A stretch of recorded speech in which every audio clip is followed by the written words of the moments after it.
এখন বিএনপির কোনো একটা কর্মী কিংবা সেনাবাহিনীর কোনো একটা মেজর যদি বলে আমি রাষ্ট্রপতি, আমি প্রধানমন্ত্রী, তো তো একটা পাগলের প্রলাপ, তাই না?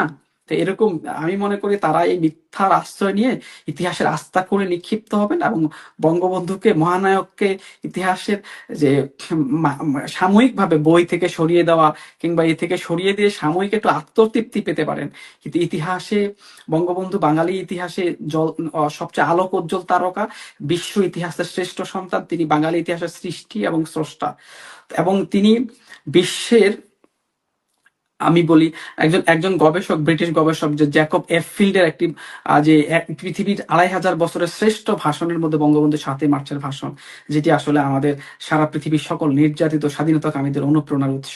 তো এইভাবে আমি মনে করি এইভাবে ইতিহাসকে বিকৃত করে বঙ্গবন্ধুকে ইতিহাস থেকে মুছে দেওয়া সম্ভব না।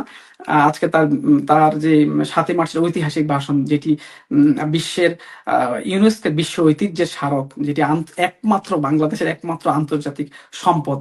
তো আমি মনে করি বঙ্গবন্ধুকে ইতিহাস থেকে মুছে ফেলা অসম্ভব। যারা মুছতে চাবে তারাই হারিয়ে যাবে, তারা তারাই হলো প্রত্যাখ্যাত হবে। সেটি জিয়া করুক, খালেদা জিয়া করুক, তারেক জিয়া করুক, বিএনপির এদের শুভবুদ্ধির উদয় হওয়ার আমি শুভকামনা করতে পারি, কিন্তু আমার কোনো লক্ষণ নাই যে বিএনপি তারেক জিয়া বা অন্যদের শুভবুদ্ধির হবে। সে তার জিয়া, তার বাবা সামরিক স্বৈরশাসক জিয়া এবং মা খালেদা জিয়ার পদাঙ্ক অনুসরণ করে বাংলাদেশের মানুষ এগুলোকে ঘৃণা বলে প্রত্যাখ্যান করে এবং নিন্দা জানায়। তো আমি স্বাধীনতার শুভেচ্ছা জানাচ্ছি। আমরা তরুণ প্রজন্মকে আহ্বান জানাই, আপনারা সত্য ইতিহাস জানুন। এদের এদের বানানো ইতিহাস না।